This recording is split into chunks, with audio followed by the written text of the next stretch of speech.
As the fragile ceasefire holds, President Donald Trump's latest proposals on Gaza have sparked global outrage. His controversial plan suggests placing Gaza under U.S. administration while pushing for the forced resettlement of Palestinians in neighboring countries. However, Palestinian leaders, Egypt, regional powers, and much of the international community have categorically rejected this attempt to erase Palestinian identity. Meanwhile, Trump has reignited tensions with Iran, announcing new sanctions while warning of severe consequences if Tehran pursues nuclear weapons. Yet, just hours ago, he appeared to walk back talk of military confrontations, calling for a verified nuclear peace agreement instead. Is this genuine diplomacy or just a strategic maneuver? With Gaza's future at stake and uncertainty surrounding Trump's Iran strategy, we break down the latest developments. Welcome to In Focus.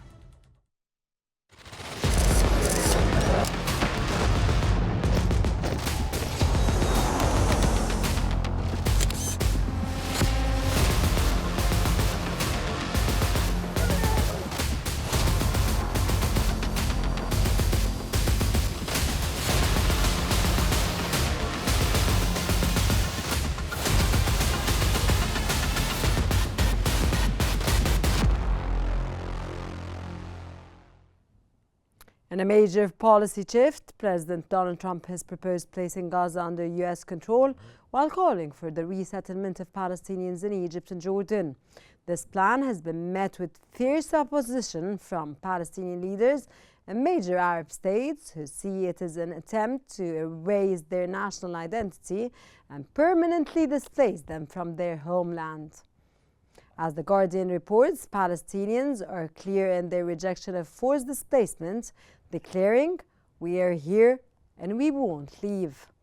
For over 7 decades, Palestinians have resisted expulsion, occupation, and attempts to strip them of their homeland, and Trump's proposal has only strengthened their determination to stay. With Gaza's future hanging in the balance, what could this policy shift mean for the ceasefire, regional diplomacy, and Palestinian sovereignty?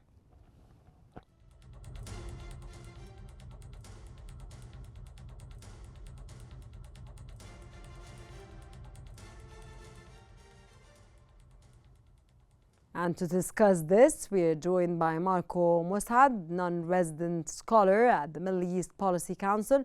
Mr. Mossad, welcome to our program. Thank you for having me. Trump's proposal to place Gaza under U.S. control is unprecedented. What is the strategic aim, sir, behind this policy shift?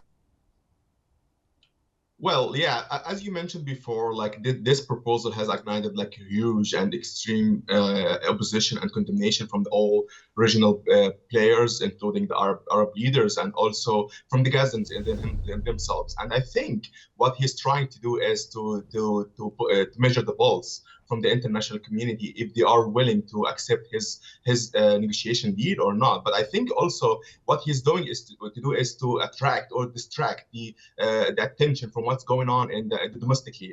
I feel like there is a huge steps that he's taking right now to reduce the size of the federal government, and of course there is a huge opposition from the Democrats and also from the people or from the federal government employees who have been put in leave note because he is trying to reduce the size of the federal government. So by announcing such as an impossible plan for the Gaza or for the Middle East conflict, I think he's trying to distract the attention from domestic media and also from the international media for what's going on inside the United States. And also that could be another option. What he's trying to do is to put a huge extreme pressure on all the regional players and even the Palestinians themselves to accept, or to at least not to accept what he's trying to propose, but at least to put a huge pressure on them to have them come up with another plan, or at least to come up with a plan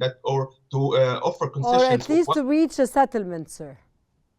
Yeah, or at least to offer concessions of what I am trying to say is maybe Hamas will give up on power in Gaza Strip. This option is like hard to achieve, but by announcing such as like announcement, I think would be another option to just to think about. I think there could be also a different options that the Arab countries are hard to imagine, but by giving the extreme or by giving the extra impossible proposal that to move all the Gazans from their territory, I think that what maybe he wants to do is to push the Arab countries or push the regional players to come up with another plan instead of like staying or asking for the two-state solution, which is he thinks this is like could be another option like hard to achieve.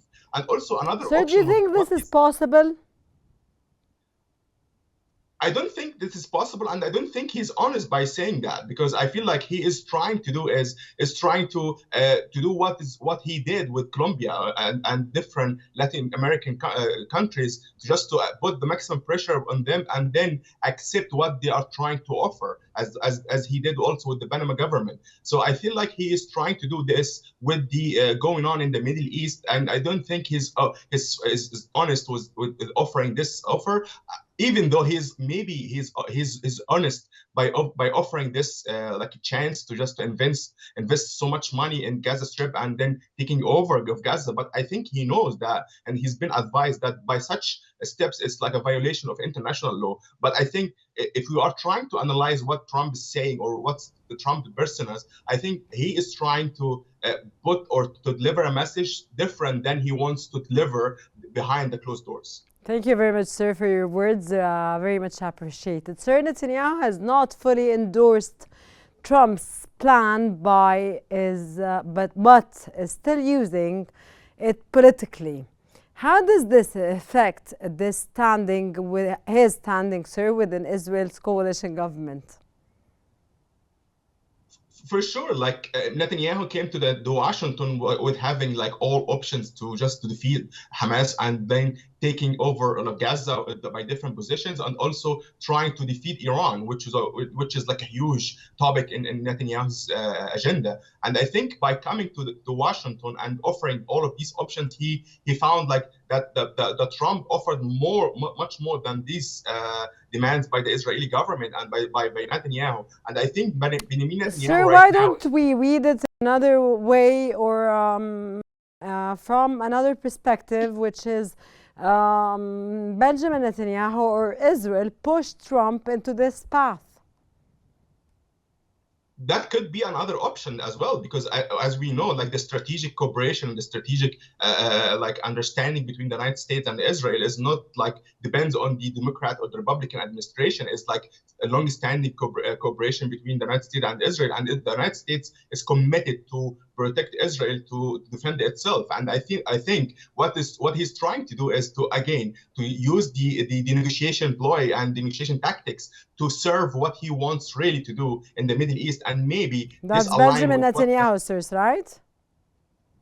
For sure, yeah, for sure. Because right now, Benjamin Netanyahu is like under pressure from the Trump administration to continue with the ceasefire deal and to start the negotiation for phase 2. And also, he has the domestic the pressure from his government, because they're saying if you are going to continue with this ceasefire, we will resign, and then the government will collapse. So he's trying to balance this pressure from the domestic arena and also from what's going on or what's coming from the Trump administration. So what we are seeing right now is like really huge, and the condemnation from all Arab countries, of course, are huge. Not only Arab countries, sir, but internationally as well.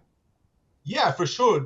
All the opposition, again, from some of the European countries or even from the Palestinians themselves are huge. And I don't think Trump can achieve his plan with all of this opposition unless like these Arab countries are like can accept that. And I don't think this can be achieved in the foreseeable future, because again, like accepting, or we're talking about Jordan and Egypt accepting Palestinian refugees to their countries, of course, first will destabilize their international or their national stability, and second, of course, will diminish or demolish the Palestinian case, which is like a huge red line for both countries, and of course, a huge red line for all the Arab coalition or the Arab Pact. And again, Okay, sir, you mentioned the ceasefire talks. You mentioned ceasefire when you in your answer now.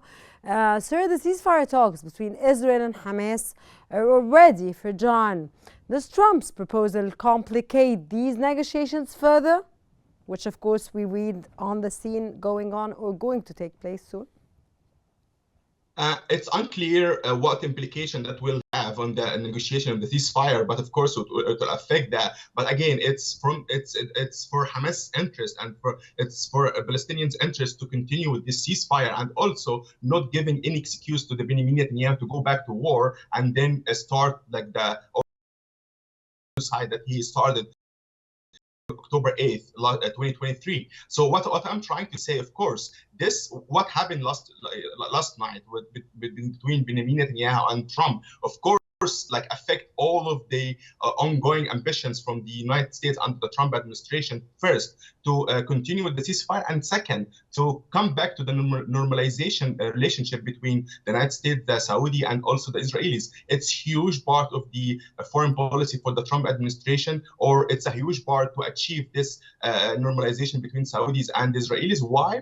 Because we are talking now about like almost $1 trillion investment from the Saudis, and they are this huge or this normalization between the United States, Israel, and the Saudi Arabia will be Sir, huge. In light of Saudi Arabia's, of course, today's statements after Donald Trump's and Benjamin Netanyahu's press conference, Saudi Arabia made clear that Gaza will remain for the Palestinians and the Palestinian people. Do you think any normalization could take place at this point? It's hard to say. It's hard to say, but because like the Saudis are like proposed like the two-state solution and put it as a negotiation condition just to start negotiation discussion with the Israelis and by support with the United States. But of course, what Trump said yesterday that the Saudis didn't mention the two-state solution in their discussion with him, which is I don't think this is true because the Saudis stand in the Sir, the international community, including key U.S. allies, has largely condemned this proposal. How could this impact U.S. foreign relations, sir?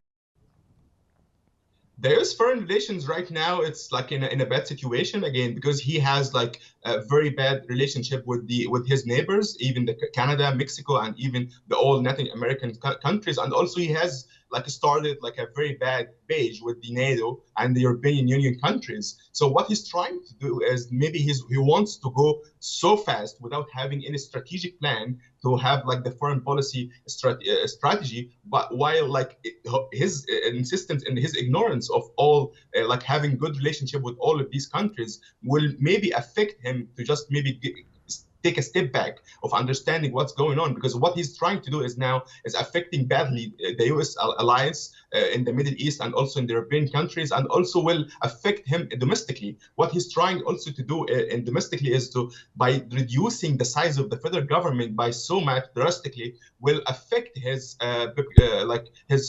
acceptance rate, because right now we are talking about 100 or maybe over 100,000 people are put on hold. They are like we're working with the federal government, and even too many foreign affairs or foreign programs have been also freezed by his signature. So I feel like all of these situations right now, in less than 2 weeks from taking office, will affect him badly, and we will see what's gonna happen in the next few months. But I think like by taking such strong, drastically like measures in domestically and domestic and international arenas will affect him right now. But I don't think he has like a strategic plan or a strategic foreign policy. And as Marco Rubio, the Secretary of State, said, the national interest is like the motivation for our administration. But the national interest as well is also requires the United States administration to have good relations with the Middle Eastern countries such as Jordan and by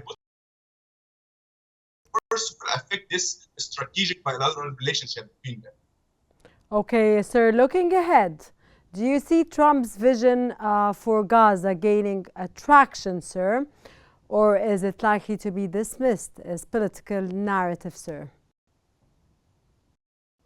I think because by proposing such an impossible plan with Gaza, I think he's trying to do, but like to just put pressure on all allies and all of the regional players in the region, just to make sure that they will be ready or to come up with plans that could be achieved very soon, and maybe offer some concessions that was maybe seen very hard to offer. But right now, by giving them the maximum, I think that all regional countries, again, from his perspective, will maybe think about like offering some concessions right now. But again, by discussing and analyzing this situation right now, I feel like he's far from being honest, and he's far from being ready to do that. And even though he wants to do that, but I think he knows that it's very, very hard. That could be impossible to achieve that. But if he can achieve that, of course, would be good for him, good for his economy, good for his like agenda, and good for his vision. But of course, what he's trying to propose and what he's trying to deliver is impossible plan. And I think he knows that, but he says that even though just to make like to distract the attention from what's going on domestically, and also to put pressure, the maximum pressure again, to just give them to come up with ideas that could be achieved. Mr. Musa, thank you very much for this topic, but stay please with us as we will also discuss the US-Iran tensions in the next segment. And Trump's proposal for Gaza has deepened divisions within the region and raised alarms over Palestinian sovereignty. While Netanyahu and US officials discuss future plans, the ceasefire negotiations remain at risk. Now we turn to Trump's renewed warnings against Iran and his administration's push to curb Tehran's nuclear ambitions. In a series of strong statements, President Donald Trump has escalated, warning of severe consequences if Tehran pursues nuclear weapons or retaliates against US interests. His maximum pressure campaign has returned with new sanctions targeting Iran's oil sector. As Al Arabiya English highlights, Trump's new Iran strategy aims to cut off Tehran's oil exports, disrupt its regional influence, and apply maximum diplomatic pressure. His latest executive order includes sanctions on Iran's military networks and economic pressure to curb its nuclear activities. However, in a new development, Trump denied reports that the US is preparing for an imminent military strike on Iran, stating, reports that the United States, working in conjunction with Israel, is going to blow Iran into a very greatly exaggerated simultaneous. Instead, he expressed interest in a verified nuclear peace agreement, claiming he wants Iran to be a great and successful country, but one that cannot have a nuclear weapon. This raises a new question, and new questions as well. Is the administration looking for a diplomatic breakthrough, or is this just a strategic maneuver to ease tensions while maintaining pressure on Tehran? And to discuss these implications, we're still joined again by Marco Mossad, as we mentioned. And welcome back, sir, to the program. Sir, Trump's threats against Iran have escalated tensions. What message is he trying to send at this point, sir? The same message that he tried to send with dealing with Canada, with Mexico, with all of the Latin American countries, and also with dealing with the Middle East conflict. Sir, Mexico, Canada, and China are they're not on the same table, sir. For sure, but what I'm trying to say, to put pressure on and his enemies, if you can say that, and then making sure that they will adapt or will fear to make sure fear another potential sanctions, or fear potential sanction or isolation from the international community, as he did with Iran in first. Sir, do you think? Sorry to interrupt you, sir, but do you think that using the same strategy in tackling every problem or every topic makes you successful, or makes you reach your goal? It's a good question, but this is what he Thank thinks you. that will work. But again, it worked with different countries, but I don't think it will necessarily work with Iran, for example, because Iran is a rogue state by the definition of the State Department and by the American U.S. foreign policy, and of course putting pressure in your enemy. Because again, Canada and Mexico is not your enemy, but Iran could be your enemy, and like putting that same sanction or using the same foreign policy towards your enemy, it does not necessarily mean that they will adapt or they will take it or they will work by this or abide by this. So what I'm trying to say, he's using the same tone to deal with Iran or to contain Iran, but I think he's not The serious same about like putting. strategy, sir. Yeah, and he's not using the. I don't think he's honest and is like willing to use the military power to contain Iran, because he campaigned on ending all wars in the Middle East and also in the Russia-Ukraine war, and direct confrontation with Iran, because again he knows that Iran has some military capabilities and that could be another big issue in the Middle East. But what he's trying to do is putting maximum pressure on Iran, asked by them, and then making sure that Iran will behave in a good way, that to align with the U.S. foreign policy. That's what he's trying to do, what he's hoping for. But will Iran will do that? I'm not sure. Will Iran will be deterred by using like We'll wait sanction and see, and sir, what Iran is going to respond to. Sir, the latest sanctions target Iran's oil exports. How much economic pressure can Iran withstand, sir? Iran will stand like too much huge pressure, economic pressure and economic sanctions again under the Trump administration in the first term, and I think Iran can handle that in the second term. But again, I think the Iranian president and the American president are willing to have some like or start a new page of the relationship again, as the Iranian president said that maybe we can have a good relationship with our American brothers. He said that like 6 or 8 months before the election. So by saying this such an announcement from the Iranian president and maybe using the same language or the same tone strategy from the American president, that could be like a meaning or an indicator that the US maybe are seeking to have a good relationship with Iran, or at least like peaceful relationship with Iran, but they are trying to do it from using the maximum power or the maximum pressure, because again the United States is the biggest power in the international system right now, and the Trump is trying to use this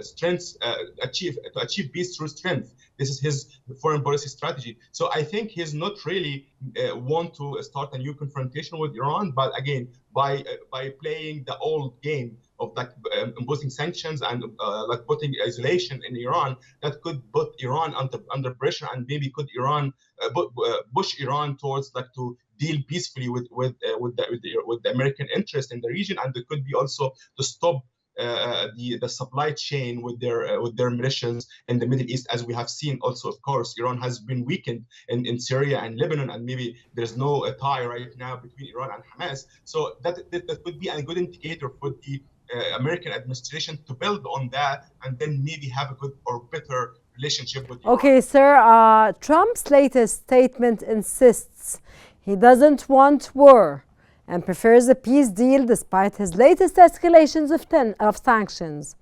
How should we, sir, explain this?